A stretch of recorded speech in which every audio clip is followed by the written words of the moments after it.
We'd like to welcome Mo Martin into the interview room. First off, congratulations, a great round of 4 under par today out there. Just take me through the round and what was working well for you. Well, thank you. It's good to be here in Texas. I had my first professional win in Texas, so I've got good vibes here. And today, coming off some nice momentum last round in Hawaii, I was 6 under there, so hitting the ball well, and I just really had a good feeling for these greens. So hit 15 greens today and took advantage of a lot of the opportunities I had. 29 putts, 15 greens, 10 fairways, so hitting the ball straight and hitting it pretty close.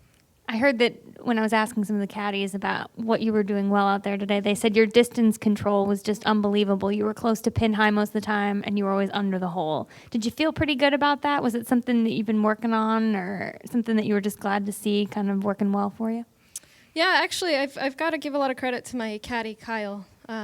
We joke around, say it's our 1-year anniversary coming up, but we've worked a lot on tournament round distance. And we scoped the course out pretty well, and we've got really good chemistry on the course going on. And I told him a couple weeks ago, I said, I'm finally beginning to trust you. So, and I think he's trusting my game and what he knows about it, and giving me advice. So, it was a good plan. We stuck to it, and it worked really well today. You're in your second year out here on the LPGA Tour, and for those out there that might not know your story, it took a little time for you to get here to the LPGA Tour. Spent a number of years playing on the Symetra Tour. Last year had your rookie year. Kind of what's the journey been like to get to this point? Well, I kept improving every year. So, and at UCLA in college, I walked onto the team. So, I mean, it's been a journey for a number of years.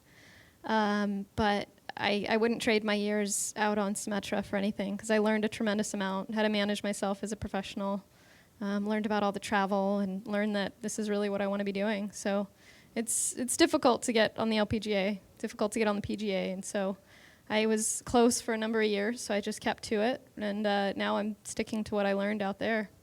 And when you talk about your first professional win that you got here in Texas, tell me about that. What was that victory like, and where exactly was that here in Texas? That was in El Paso, Texas, so West Texas. And my grandfather was there, and he's 101 now. He came out to 9 events last year. He's already been out to 3. And he's quite an inspiration for me. And that tournament actually came down to the last hole. It was tied. We had to play 36 that day, because the wind canceled the event the day before. It was over 50 miles per hour. And I actually had food poisoning on Friday. So it was quite the story. And the doctor said, you're going to win the tournament because I only treat winners. So, and one of my Pro-Am partners told me I was going to win that week. So it was a pretty magical week, but I ended up birdieing 18. And I stuck it, I think I hit it to about 2 feet. And my playing partner parred, so I won on the last hole, on the 36th hole that day. And Grandpa gave me a hug, and he said, "Oh, good job, but it's all genetic." We always enjoy seeing Lincoln, her grandfather, out here. And I didn't get to see him on the hole, so is he not out here this week? Is he taking a little break? No, he's watching from the ranch in California. And I know he was out there earlier this year when you had your best finish that you've had so far in the LPGA. You finished tied for 3rd at the Kia Classic. Mm-hmm. Have you seen this year, everybody always says that first year out on tour is kind of a real learning experience of getting everything together. But it seems like this year your game's starting to come together and you're seeing even a few more results even than last year. Yeah, definitely. We've played a few new courses, but some of the same ones. So I think just as far as energy goes, knowing the courses and not having to put in as much work, I think that's been a few strokes at least. So, and just getting more comfortable. I mean, there's more media out here, a lot more attention. So that's one of the learning curves, but it's been fun. Questions for Mo? Your grandfather is an inspiration to me as well. That's impressive. What does he have a scooter or something? How does he get around, and how do you guys travel? Does he just fly with you? He typically comes in on a Wednesday, so just before, and either my mom or my aunt will travel with him. And at home, he has a Segway that he rides, and then out here, he gets on a scooter, and he's with me for all 18. So he's quite a trooper. He still has his driver's license, too. And he has to get tested every year, so don't be scared. Your story of how you and your grandfather really became close is one that's really impressive for most people because you two weren't always very close, but as you got older and when you two kind of came together, I guess, and really got to know each other, that you've developed this tremendous bond. Can you just kind of tell the story of how you really got to know your grandfather and what age that was? Yeah, it started with my father passing away in college, and family dynamics can be funny with everybody, and I just didn't really spend a lot of time with him. So I knew who he was, but I had no idea what he had done or the type of person he was. So when my father passed away, I actually took it upon myself to go spend some time with him, and the first time I walked into his office, I saw just a bunch of articles on me, and I knew that he had been following me for the entire time, and I just had no idea. So that brought me to tears. And then from then on, we've pretty much been inseparable. I talk to him every day, and if I need advice, he's the person I talk to. So I think who else has made as many decisions as he has? And I just have a tremendous amount of respect for who he is and how he does it. And he has some great keys to what it takes to live a long life, doesn't he? Yeah, don't listen to what you hear, because he eats ice cream at every meal. He puts ice cream on his cereal. He eats whatever he wants when he wants, but he stops when he's full. So what he says about diet is, he says you're born with your taste buds, and that tells you what to eat, whatever tastes good. And then you have your appetite, which tells you when to stop. That's simple. I really like his tips, and being an ice cream lover myself, it's a great way to live.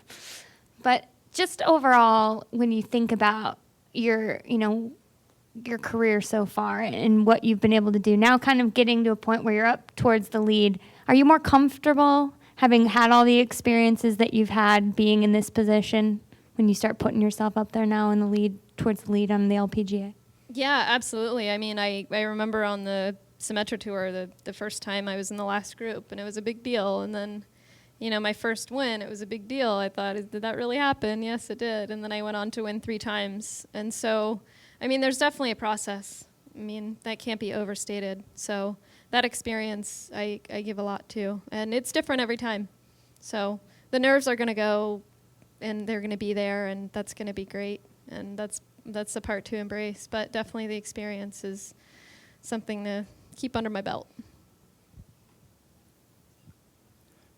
A psych major, right? Is that right? Correct. Ever think about going into psychology instead of driving yourself crazy out here? Being a psych major can help whatever you do. But yeah, I started looking at the books and saying, oh, I recognize that. But I actually went into school wanting to study marine biology. So I've always been interested in the sciences, and it just ended up being psych that fit in with playing at UCLA, which is, getting a degree there is pretty demanding. What did your grandfather do for a living? Good question. Before I got to know him, I would have a hard time answering that. But he has 7 U.S. patents. He started out as a geophysicist, and when World War II broke out, he realized that the war was going to be won in the air. So he went back and got his aeronautical engineering degree.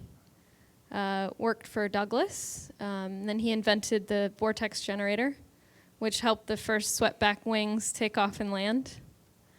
And then he went back to geophysics. And then he didn't want to raise the family in big business, so he pretty much left everything and bought 100 acres of orange groves and started ranching. That's all. Well, no, he's not done yet. So, and the thing that impresses me most is I had no idea. And he's the most humble human being I've ever met. And he wouldn't tell anybody this. He wears his cowboy hat. He wears the same outfit every day. It's just, he's a beautiful human being. He lives in Porterville, which is 3 hours north of LA. Any more questions for Mo? Well, I know Lincoln was watching today, and I'm sure he's very excited to see your score, and we always look forward to seeing him out here, so enjoy the next time when we do get to see him out here on tour. Okay, great. Yeah, I can't wait to talk to him. Thank you. Thanks.